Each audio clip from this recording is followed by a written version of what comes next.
तो बिहार विधानसभा चुनाव पर यह विशेष पेशकश लाइव इलेक्शन स्पेशल में आपका एक बार फिर स्वागत है। बात करते हैं प्रशांत किशोर की।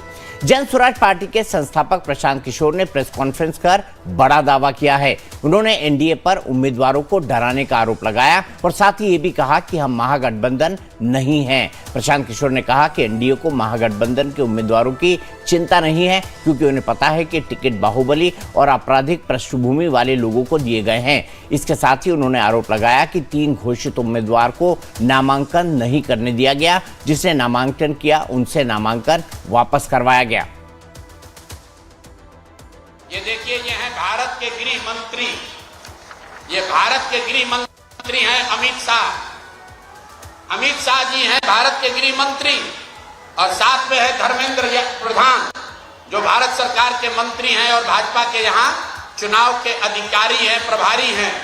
देखिए आप लोग, आचार संहिता की बात होती है, वोटरों को डराने खरीदने पर आचार संहिता लागू है, लेकिन सामने का जो उम्मीदवार है उसको भारत के गृह मंत्री अपने साथ खड़ा किए हुए हैं, पूरे दिन बैठाए हुए हैं ताकि वो नामांकन भी ना कर सके।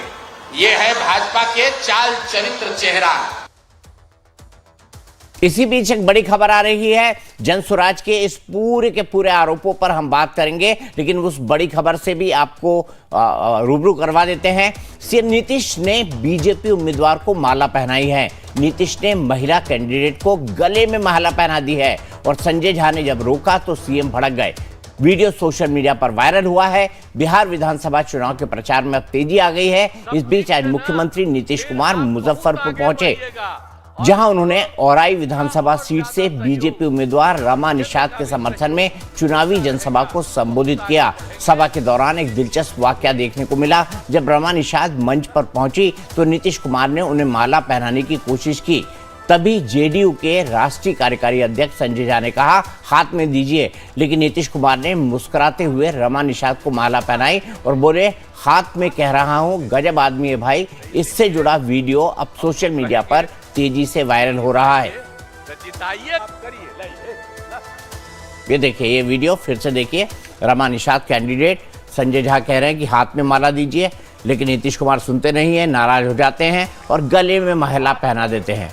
दरअसल भाई हाथ काहे करते हैं, तो इसीलिए हम तो कहेंगे कि जिताइए। एक बार एमबीएन सुना दीजिए, एक बार सुना दीजिए क्या कहा उन्होंने।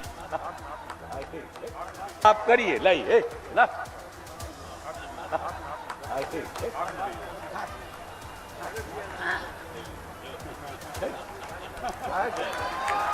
वो हाथ कर रहे हो, ये गजब आदमी है भाई, हाथ काहे करते हैं तब तो सब। तो इसीलिए हम तो कहेंगे कि जिताइए, तो जिताइएगा ना, सब ठीक से ना, फिर आप बहुत आगे बढ़िएगा और हम लोग पूरा और ज्यादा सहयोग और केंद्र का भी सहयोग मिलता रहेगा, बहुत आगे बढ़ेंगे, किसी चीज की कोई कमी नहीं रहेगी। हम तो आपके लिए करते ही रहते। इन्हीं शब्दों के साथ आप सबको बहुत बहुत बधाई देते हुए, और आपने कह दिया है इनको जिताएंगे, इसके लिए मैं आपका नमन करता हूं। इन्हीं शब्दों के साथ अपनी बात समाप्त करता हूं। बहुत बहुत धन्यवाद। तो दरअसल महिलाओं को गले में माला नहीं पहनाई जाती, इसको ठीक नहीं माना जाता। परंपराओं के हिसाब से आप समझते हैं गले में महिला को माला पहनाने का मतलब शायद ये निकाला जाता है कि भाई शादी के दिन जो है उन्हें वरमाला पहनाई जाती है, तो उनको या तो गुलदस्ता देकर सम्मानित किया जाता है या माला उनके हाथ में दी जाती है। लेकिन नीतीश कुमार साहब है, वो ऐसी बातों में जो है सुनने को किसी की राजी होते हैं, नहीं हुए। संजय झा को आपने देखा किस तरह से उन्होंने झड़प दिया। क्या कहेंगे नीतीश कुमार की हरकत पे दिलीप सर? देखिए, नीतीश जी का जो सुर्खियों में है इस वक्त, नीतीश जी सबसे ज़्यादा अपनी बातों के लिए सुर्खियों में नहीं है, अपने इस तरह के व्यवहार के लिए सुर्खियों में है। किसी अधिकारी के सर पे गमला उन्होंने डाला, जब किसी के पुष्पांजलि कर रहे हैं तो जो उनके परिवार के अशोक चौधरी के ऊपर उन्होंने वो होल डाल दिए। जनगण मन राष्ट्रीय गान के समय वो जो उनके जो व्यवहार था वो उसके कारण सुर्खियों में थे।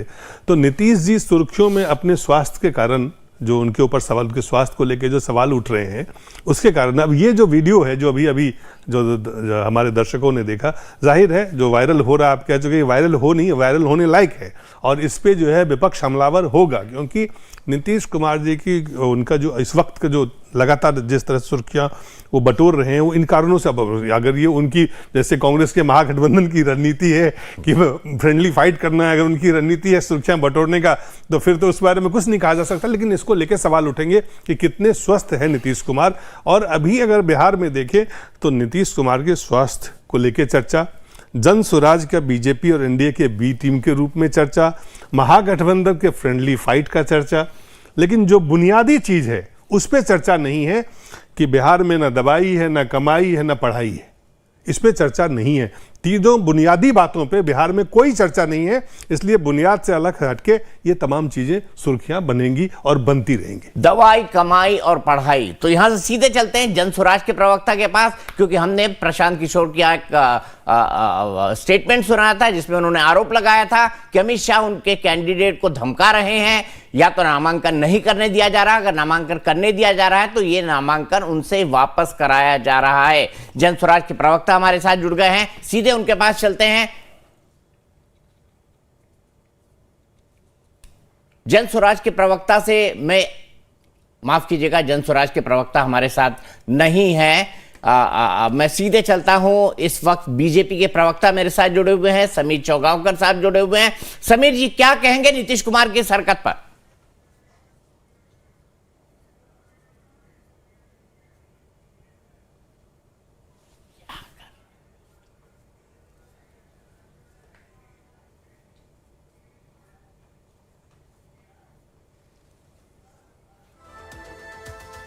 सीधे चलते हैं भारतीय जनता पार्टी के प्रवक्ता मनीष कुमार पांडे के पास। मनीष जी, आपसे जानना चाहूंगा, क्या कहेंगे नीतीश कुमार की इस हरकत पर?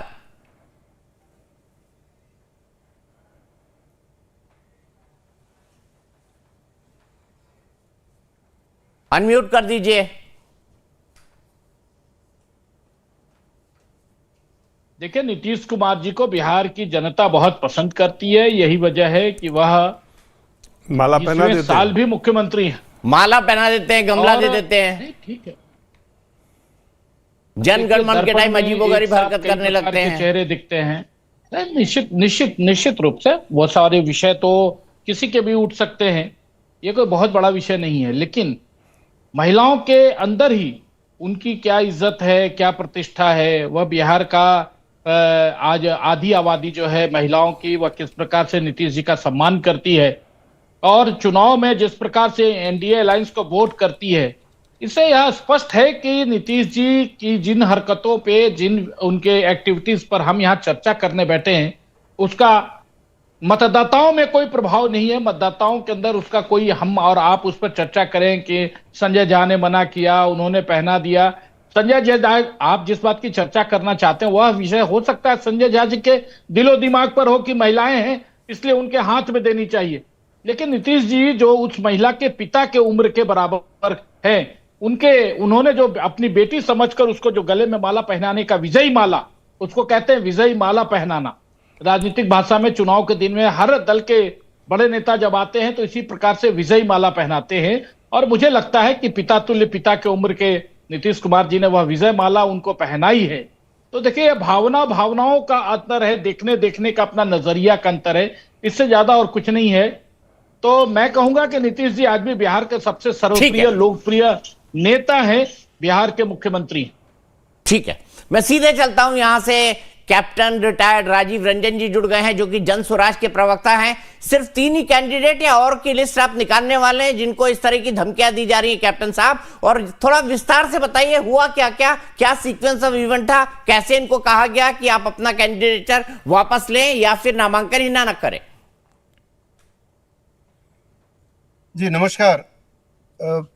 जो सीक्वेंस ऑफ इवेंट है उसका तो डिटेल अभी हमारे पास नहीं है, लेकिन जो हुआ ये तो आप सब लोगों ने प्रेस कॉन्फ्रेंस में सुना। आश्चर्य की बात यह है कि एक घोषित असेंबली इलेक्शन के उम्मीदवार को देश के गृह मंत्री अपने पास बुलाते हैं। उसने अभी नामांकन भी नहीं फाइल किया है तो ये क्या दिखाता है? देश का गृह मंत्री आके 3 दिन वो पटना में बैठे हुए थे यही सब करने के लिए कि किसी किसी जगह के घोषित उम्मीदवारों को दूसरे पार्टी के खासकर जनसुराज के लोगों को बुला के अपने पास बिठा के उनको कोर्स करे, उनको किसी तरह से मनाए। वो सब लोग जानते हैं साम दाम दंड भेद में तो वो बहुत काबिल है। अब भाई देश का एजुकेशन मिनिस्टर प्रधान जी वो जा रहे हैं हमारे एक उम्मीदवार से उसके घर में मिलने के लिए। किस लिए जा रहे हैं भाई? ये असेंबली इलेक्शन है। असेंबली इलेक्शन के उम्मीदवार से आप उसके घर जा रहे हैं मिलने के लिए और उसके बाद वो विड्रॉ कर ले रहा है अपना नामांकन। ये सब क्या दर्शाता है? इसमें तो कोई बहुत बड़ी गुत्थी नहीं है जिसको कि सुलझाने में बहुत दिक्कत हो, आसानी से समझी जा सकती है। आप सब लोग बहुत अनुभवी पत्रकार हैं। आप बताइए कोई असेंबली इलेक्शन का घोषित उम्मीदवार एक ऐसी पार्टी का जिसने आज तक कभी इलेक्शन नहीं लड़ा है और वो पहली बार इलेक्शन लड़ रहा है, उसको गृह मंत्री जी अपने यहां बुला के क्या कर रहे हैं भाई? ठीक है, जवाब ले लेते हैं। क्या हो रहा है इस देश में? उनको इस बात की चिंता नहीं है कि अगर आप लिस्ट निकालिए तो एक से एक बालू माफिया, शराब माफिया, आपराधिक पृष्ठभूमि के लोग सब खड़े हैं उनकी अपनी पार्टी से, एनडीए से, आरजेडी से। और देश का गृह मंत्री है, अगर आप चाहते हैं कि इस देश में अच्छी व्यवस्था बने, सवाल तो ये भी एक होगा, पे ध्यान दें। सवाल तो आपसे ये भी पूछा जाएगा कि क्या आपके पास इतना कमजोर विचारधारा के लोग, आपकी कोई विचार नहीं, कोई उम्मीदवार आप इंपोर्ट करके या ऐसे करके लाए जो आपके पास प्रति कोई कमिटमेंट नहीं है, वो कहीं भी जा सकता है। सवाल तो ये भी उठेगा कि आपके पास किस कारण से लोग आए, किस कारण से लोग आए हैं। ये सवाल आपको नहीं लगता कि आपके ऊपर उठेगा? क्या प्रशांत किशोर के लिए चुनौती है कि भाई आप अपने आप को, आप जो बात बता रहे हैं इस पे तो सवाल ये भी जाहिर है कि आपके पास अपना उम्मीदवार जो है कमिटमेंट वाला वो नहीं है, वो कहीं भी जाके चुनाव, जो आप आरोप लगा रहे हैं इस पे तो सवाल ये उठेगा। या जाहिर ये आपको लगता है सवाल जायज नहीं है? आप एक ही चीज को रिपीट कर रहे हैं। सुनिए, देश का गृह मंत्री अगर आपको भी बिठा ले अपने घर में 2 घंटा तो जो चाहेगा वो आप करेंगे। आप नहीं, फिर विचारधारा के प्रति कमिटमेंट किस बात की है? अमित शाह जैसा आदमी कौन से बदलाव की बात करते हुए आप लोगों को उम्मीदवार बना रहे थे? आप बदलाव की बात कर रहे हो और आपका कैंडिडेट पलट रहा है। गजब बात है। आरोप आप गृह मंत्री पे लगा रहे हैं। देश का जी, हम गृह मंत्री पे आरोप लगा रहे हैं। हम कह रहे हैं कि गृह मंत्री ने उसको कमजोर, अपने घर में आपके उम्मीदवार कमजोर हैं ये आप नहीं देख पा रहे हैं, आपके विचार कमजोर हैं ये नहीं देख पा रहे हैं, आपका नेतृत्व कमजोर है ये आप नहीं देख पा रहे हैं। कमजोर पड़ जाएंगे। गृह मंत्री के घर में बैठिएगा ना तो 2 घंटा तक तो आप भी कमजोर पड़ जाएंगे। अमित शाह है गृह मंत्री इस देश के। मत बोलिए ये सब। आइडियल बात करना बहुत आसान है। किसी को गृह मंत्री अपने घर में बिठा ले 2 घंटा, उसका देखिए वो हाथी से हिरण बन जाएगा। अच्छा, हाथी से हिरण बन जाएगा, इतना आसान होता है जी। ये अमित शाह का ठीक है, ठीक है। बीजेपी से जवाब भी ले रहे हैं, बीजेपी से जवाब भी ले लेते हैं। हाथी से हिरण बना रहे मनीष पांडे जी आप इनके कैंडिडेट को। अब एक तो जनसुराज के प्रवक्ता हैं और कैप्टन रिटायर्ड भी लिख रहे हैं। मुझे तो समझ में नहीं आता है कि आखिर में यह बात विषय रख कहां से रहे हैं। भाई आप जनसुराज के प्रवक्ता हैं, प्रशांत किशोर के कैप्टन है भाई साहब, सुनिए मेरी बात, कैप्टन मर्चेंट नेवी के हैं और 28 साल से कैप्टन रहे हैं मर्चेंट शिप्स के। आपको मैं बता मैं आपको सैल्यूट कर रहा हूं, मैं आपको सैल्यूट कर रहा हूं, इसलिए मैंने कहा कि आपके नाम के आगे कैप्टन, मैं आपको सैल्यूट कर रहा हूं। I also salute you. हाँ, तो मैं ये कहना ओके थैंक यू। मैं ये कहना चाह रहा था आपको कि भाई एक बात बताइए दीपक जी, एक व्यक्ति जो 3 वर्षों तक दर दर की ठोकरें छान रहा था, बिहार में गली गली घूम रहा था, क्यों भाई? बिहार की राजनीति को बदलने के लिए, बिहार की राजनीति को नई दशा और दिशा देने के लिए, बिहार में राजनीति में युवाओं का प्रवेश कराने के लिए और बिहार की राजनीति को के फर्टिलाइजर के लिए, उसके साफ सुथरे तरीके से करने के लिए वह व्यक्ति पहली सूची जारी करता है 51 लोगों का।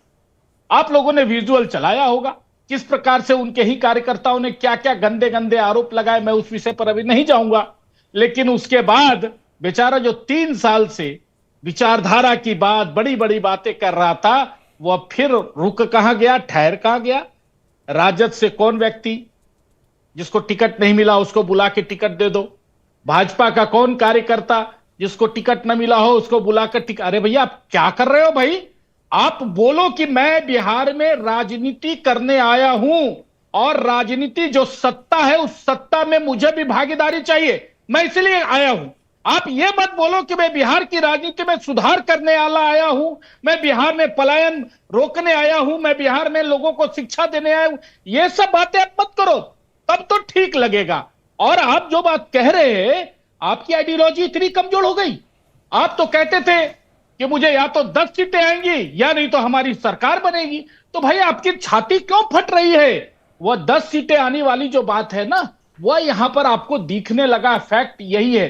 देखिए, राजनीति करने अगर आए हैं तो राजनीति कीजिए, फिर यह बात मत कीजिए कि अमित शाह जी ने किसको बैठाया और किसको उठाया। भारतीय जनता पार्टी के कार्यकर्ता विचारधारा से प्रेरित होकर राजनीति में आते हैं।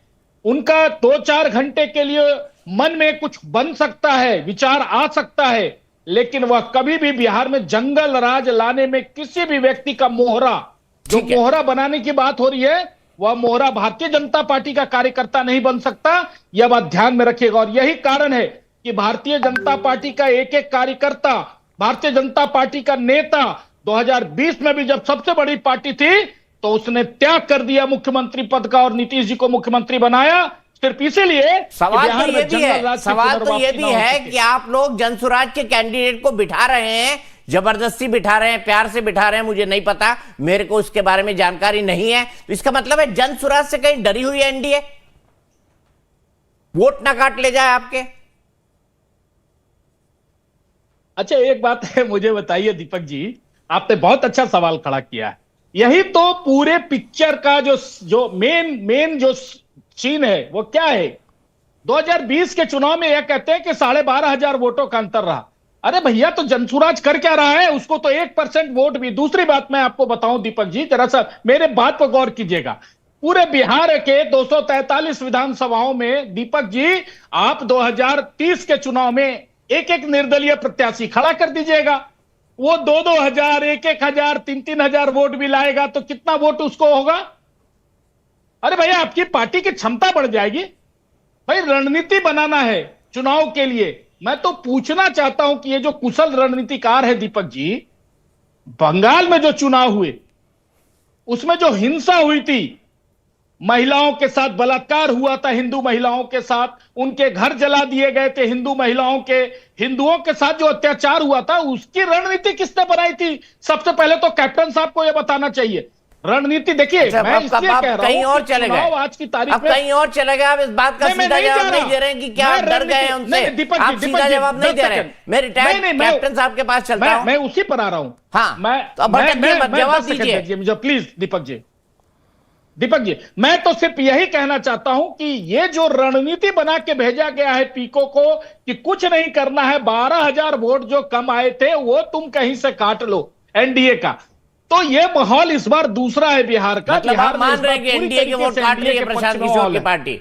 आप ये मान रहे हैं कि एनडीए के वोट काट रही है प्रशांत किशोर की पार्टी? तो भाजपा के नाराज लोगों को बुला के अगर टिकट दिया जा रहा है तो उसके पीछे इनकी मंशा, इनके अपने टूल्स तो है नहीं। ठीक है, समझ लेते हैं, इनके कार्यकर्ता तो है नहीं। किसके वोट काट रहे हैं राजीव रंजन जी? जनता, आप एनडीए के वोट काट रहे हैं या महागठबंधन के वोट काट रहे हैं? किसके वोट काट रहे हैं बताइए, क्योंकि प्रशांत किशोर कह चुके हैं मैं तो वोट कटवा हूं भाई। हाँ भाई, बहुत बड़े वोट कटवा है। दोनों को इतना काटेंगे कि दोनों साफ हो जाएंगे। इन्हीं के एक पार्टी के वरिष्ठ नेता जो होम कमिश्नर रहे हैं, जो केंद्रीय मंत्री रहे हैं, आज ही उनका ट्वीट में पढ़ रहा था, उन्होंने कई सारे नाम दिए हैं। पूछे इनसे कि इन लोगों को टिकट देने की इनकी क्या मजबूरी है। बालू माफिया, शराब माफिया, जिनके आपराधिक चरित्र है जिनका, जैसे सम्राट चौधरी उसके सबसे बड़े लीडर हैं, और जल्दी जल्दी नाम लिखे, अनंत सिंह जदयू के हैं, ये सम्राट चौधरी तो है, बोल दिया मैंने, धूमल सिंह, फिर भगवान सिंह कुशवाहा, फिर राधाचरण दास, ये बालू माफिया हैं, फिर ये अमरिंदर पांडे, फिर आनंद मोहन, सुनील पांडे के बेटा, आनंद मोहन के सन बेटा, ये सब ये कौन लोग हैं? ये कौन लोग हैं? ये गृह मंत्री आते हैं दिल्ली से बिहार, ये देखने का उनको फुर्सत नहीं है कि उनकी पार्टी के, चाहे उनके गठबंधन के लोगों ने माफिया को, बालू माफिया, शराब माफिया और आपराधिक चरित्र के लोगों को इतना सारा टिकट दिया है। क्या मजबूरी है उनकी? और ये आते हैं सिर्फ जनसुराज के लोगों को फोड़ने के लिए। यही काम है गृह मंत्री का। सवाल, और ये कहते हैं अपने आप को कि हम कैप्टन साहब, इन्होंने एक भी महागठबंधन के लोगों का नाम नहीं बताया, एक भी महागठबंधन के नेताओं का नाम नहीं बताया। स्पष्ट कर रहा है सम्राट चौधरी कौन है? काम कर रहे हैं। सम्राट चौधरी कौन है? सम्राट चौधरी कौन है? अमरिंदर, सुनील बालू माफिया हैं, बालू माफिया हैं। ठीक है, जो है समीर जी के पास चलूंगा। समीर जी, जनसुराज का आरोप कितनी गंभीरता से लेते हैं, और आपके हिसाब से जनसुराज किसके वोट काट रहा है? क्या इसको इंडिकेशन माना जाए कि एनडीए जनसुराज के कैंडिडेट्स को अपने लिए खतरा मान रहा है? देखिए, मुझे लगता है कि जिस तरीके से प्रशांत किशोर ने जन स्वराज की स्थापना की, जिस तरीके से 2 अक्टूबर को गांधी जयंती के दिन उसकी पार्टी को बनाया, गांव-गांव घूमे, और मुझे लगता है कि अब 35 साल, 15 साल लालू प्रसाद यादव के और 20 साल नीतीश कुमार के, 35 साल जब बिहार की जनता से, या तो लालू के डर से बीजेपी या नीतीश कुमार, और नीतीश और इसके डर से लालू, 35 सालों में कोई विकल्प नहीं था। मुझे लगता है पहली बार बिहार की जनता को एक विकल्प प्रशांत किशोर के रूप में दे रहे हैं। और प्रशांत किशोर जानते हैं कि बिहार की राजनीति में रातों रात परिवर्तन होगा नहीं। वो लंबे वक्त की राजनीति के लिए बिहार आए हुए हैं। उनका फोकस 2025 नहीं है, उनका फोकस 2030 का विधानसभा चुनाव और 2029 का लोकसभा चुनाव है, उसकी तैयारी कर रहे हैं। वो बेहतर रणनीतिकार रहे, तो वो जानते हैं कि बिहार की राजनीति में उन्हें कैसे आना है। वो इस बात को भी जानते हैं कि नीतीश कुमार के पास अब बहुत राजनीतिक भविष्य नहीं है। नीतीश कुमार साल 1.5 साल के अंदर राजनीतिक परिदृश्य से गायब हो जाएंगे। वो अपने भविष्य की राजनीति को तैयारी कर रहे हैं, और मुझे लगता है कि एक कोशिश अच्छी और होना भी चाहिए। क्यों हमेशा सिर्फ 2 दलों के बीच सत्ता का बंटवारा हो? अगर जनता को लगता है कि दोनों अगर असफल होते हैं तो तीसरा विकल्प जनता के पास होना चाहिए। अभी एक पांडे साहब दूसरे पांडे साहब पे नाराज हो रहे थे, मतलब भारतीय जनता पार्टी के पांडे जी प्रवक्ता है, वो प्रशांत किशोर पांडे जी पर नाराज हो रहे थे। तो भाई मुझे लगता है विकल्प रहना चाहिए जनता के पास कि जनता किसके पास जाए। और जिस तरीके से आज आरके सिंह ने जो पहले केंद्र में मंत्री रहे, और जिस तरीके से सम्राट चौधरी पर हमला बोला है, मुझे लगता है ये भी एक बात बताता है कि भारतीय जनता पार्टी के अंदर सम्राट चौधरी को लेकर किस तरीके से नाराजगी, और सम्राट चौधरी की डिग्री को लेकर जिस तरीके से रहे। सम्राट चौधरी तो वही लालू की सरकार में मंत्री रहे, राबड़ी देवी की सरकार में मंत्री रहे, जो आज भारतीय जनता पार्टी के उप मुख्यमंत्री है। तो सम्राट चौधरी का इतिहास क्या रहा है, ये भी बिहार की जनता और देश की जनता जानती है कि वो किस अवसरवादी राजनीति से भारतीय जनता पार्टी में आए।